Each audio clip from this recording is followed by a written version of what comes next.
ଦୀର୍ଘ ବର୍ଷ ଧରି ଶିକ୍ଷା କ୍ଷେତ୍ରରେ କାର୍ଯ୍ୟ କରିବା ପରେ ଆଜି ବିଦାୟ ନେଇଛନ୍ତି, କେମିତି ଲାଗୁଛି? ବିଦାୟ ତ ନେବାକୁ ପଡ଼ିବ ସରକାରଙ୍କ ନିୟମ ଅନୁସାରେ, ସେଥିପାଇଁ ବିଦାୟ ନେଉଛି। କିନ୍ତୁ ଶିକ୍ଷାରୁ ମୁଁ ବିଦାୟ ନେଉନି। ଶିକ୍ଷା ସବୁବେଳେ ରହିବ, ବଞ୍ଚିଥିବା ପର୍ଯ୍ୟନ୍ତ ଶିକ୍ଷା ଚାଲିବ, ଏଥିରେ କୌଣସି ସନ୍ଦେହ ନାହିଁ। ମୁଁ ବହୁତ ଭାଗ୍ୟବାନ ଯେ ମୋତେ ମଣିଷ ତିଆରି କାରଖାନାରେ ଚାକିରି ମିଳିଥିଲା। ମୋ ଜୀବନ କାଳ ଭିତରେ ଯଦି କିଛି ଛାତ୍ରଛାତ୍ରୀଙ୍କର ଉପଲବ୍ଧିରେ ମୁଁ ଆସିଛି, ତାହେଲେ ମୁଁ ଭଗବାନଙ୍କ ପାଖରେ ଧନ୍ୟବାଦ ଦେବି ଯେ ଭଗବାନ ମୋତେ ଅନ୍ୟ ଡିପାର୍ଟମେଣ୍ଟକୁ ଆଣିକି ଶିକ୍ଷା ବିଭାଗରେ କାର୍ଯ୍ୟ କରିବା ଲାଗି ସାହାଯ୍ୟ କରିଛନ୍ତି। ଆଜ୍ଞା, ଯଦି ଦେଖିବା ଦୀର୍ଘ ବର୍ଷ କାମ କରିଲା ପରେ କ'ଣ କ'ଣ ପରିବର୍ତ୍ତନ ଆଣିଛନ୍ତି ଛାତ୍ର ସମାଜ? ଆପଣମାନେ ଜାଣିବେ, ଏଲ୍ଏନ୍ କଲେଜରେ ମୁଁ ଆରାଉଣ୍ଡ ଥିଲି 30 ବର୍ଷ ପାଖାପାଖି। ପ୍ରତ୍ୟେକ ଛାତ୍ର, ଖାଲି ସାଇନ୍ସର ଛାତ୍ର ନୁହେଁ, ଆର୍ଟ୍ସ କମର୍ସର ଛାତ୍ରମାନେ ମଧ୍ୟ ମୋ ସହିତ ସମ୍ପର୍କ ରଖିଥାନ୍ତି। ତାଙ୍କର ସର୍ବାଙ୍ଗୀନ ବିକାଶ, ଝାରସୁଗୁଡ଼ାର ପରିସ୍ଥିତି, ନିଜକୁ ସମାଜରେ ସବୁ ସ୍ତରରେ ସାମିଲ କରିବା ପାଇଁ ସବୁବେଳେ ମୁଁ ପ୍ରୋତ୍ସାହିତ କରିଛି। ଆଜି ମଧ୍ୟ ଦେଖୁଥିବେ, ଏବଂ ଝାରସୁଗୁଡ଼ାରେ ଯେତେ ଛାତ୍ରଛାତ୍ରୀ ଅଛନ୍ତି ସମସ୍ତେ ମୋତେ ଭଲ ପାଆନ୍ତି। କୌଣସି ଜାଗାକୁ ଗଲେ ମଧ୍ୟ, ବମ୍ବେ, ଦିଲ୍ଲୀ, କାଲକାଟା ଗଲେ କୌଣସି ଛାତ୍ର ଯଦି ଜାଣିପାରନ୍ତି ଦୌଡ଼ି ଆସନ୍ତି ମୋତେ ନେବା ଲାଗି। ସମୟ ନଥିଲେ ବି ସେମାନେ ଛାଡ଼ନ୍ତିନି। ତ ଅଶେଷ ସ୍ନେହ, ଶ୍ରଦ୍ଧା ଏବଂ ପାଇଛି ମୁଁ ସମସ୍ତଙ୍କ ଠାରୁ, ବିଶିଷ୍ଟ ବ୍ୟକ୍ତିମାନଙ୍କ ଠାରୁ ପାଇଛି। ତ ସେଥିପାଇଁ ମୁଁ ଝାରସୁଗୁଡ଼ାବାସୀଙ୍କ ପାଖରେ ବି ଋଣୀ ଯେ ମୋ ଜାଗାରେ, ନିଜ ଜାଗାରେ ମୋତେ କାର୍ଯ୍ୟ କରିବାର ଦାୟିତ୍ୱ ମିଳିଛି।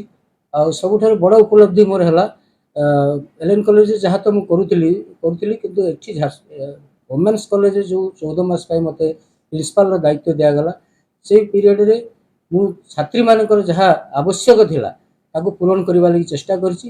ସେଥିରେ ମୁଖ୍ୟ ଭୂମିକା ସମାଜର କିଛି ବ୍ୟକ୍ତି ନିର୍ବାହ କରିଛନ୍ତି।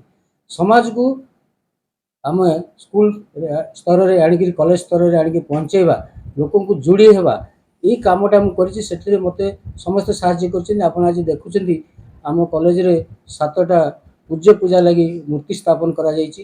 ସେଟା ମଧ୍ୟ ମୋ କଲେଜର ଆମର ଅଧ୍ୟାପିକା ମାନେ ଦେଇଛନ୍ତି, ମୁଁ ମଧ୍ୟ ଦେଇଛି। ଏବଂ ଷ୍ଟେଜ୍ ମଧ୍ୟ ବନେଇଛୁ, ଯେଉଁଟା ବାହାରର ପଇସାରେ, କଲେଜର ପଇସା ଆମେ ୟୁଜ୍ କରିନାହୁଁ। ଆପଣଙ୍କର ମେନ୍ ଗେଟ୍ ବର୍ତ୍ତମାନ ଫାଇନାଲ୍ ଷ୍ଟେଜ୍ରେ ଅଛି, ସେଟା ମଧ୍ୟ ଜଣେ ବ୍ୟକ୍ତି ଆମକୁ ଦେଇଛନ୍ତି। ଏବଂ ବାହାରେ ମଧ୍ୟ ଯେଉଁ ବେଞ୍ଚ ଗୁଡ଼ାକ ପଡ଼ିଛି, ଆପଣମାନେ ଦେଖୁଥିବେ, ପିଲାମାନେ ବସୁଛନ୍ତି, ତାଙ୍କର ଅସୁବିଧା ହେଉଥିଲା, ବସିବା ଲାଗି ଜାଗା ମିଳୁନଥିଲା। ତ ଆମେ ସେଇଟା ମଧ୍ୟ ଆମ ସୋସାଇଟିର ଯେଉଁମାନେ ମୋର ଛାତ୍ରମାନେ, ଏଲ୍ଏନ୍ କଲେଜର ଛାତ୍ରମାନେ ସେଇଟା ଦେଇଛନ୍ତି। ତା ଭଳି କିଛି ସୌଭାଗ୍ୟର ଜିନିଷ ନାହିଁ। ଆମର ସମାଜର ସବୁ ସ୍ତରରେ ଆମର ଛାତ୍ରଛାତ୍ରୀମାନେ ଭାଗ ନେଉଛନ୍ତି। ତାଙ୍କୁ ମୁଁ ସାହାଯ୍ୟ କରିଛି ଯେ ତୁମେ ଇନଭଲ୍ଭ ହୁଅ ସବୁ ଜାଗାରେ। ଏବଂ ରେଜଲ୍ଟ ମଧ୍ୟ ମୁଁ ଆସିଲା ଦିନଠାରୁ ଆମର ଜିଲ୍ଲା ଟପର ଓମେନ୍ସ କଲେଜରେ 3ଟା, ଏଥର 3 ସବଜେକ୍ଟରେ ଆମର ଓମେନ୍ସ କଲେଜରେ ଟପର ଅଛନ୍ତି। ଏଥର ସ୍ତରରେ ଆମର ଛାତ୍ରଛାତ୍ରୀମାନେ ଭାଗ ନେଉଛନ୍ତି। ତାଙ୍କୁ ମୁଁ ସାହାଯ୍ୟ କରିଛି ଯେ ତୁମେ ଇନଭଲ୍ଭ ହୁଅ ସବୁ ଜାଗାରେ।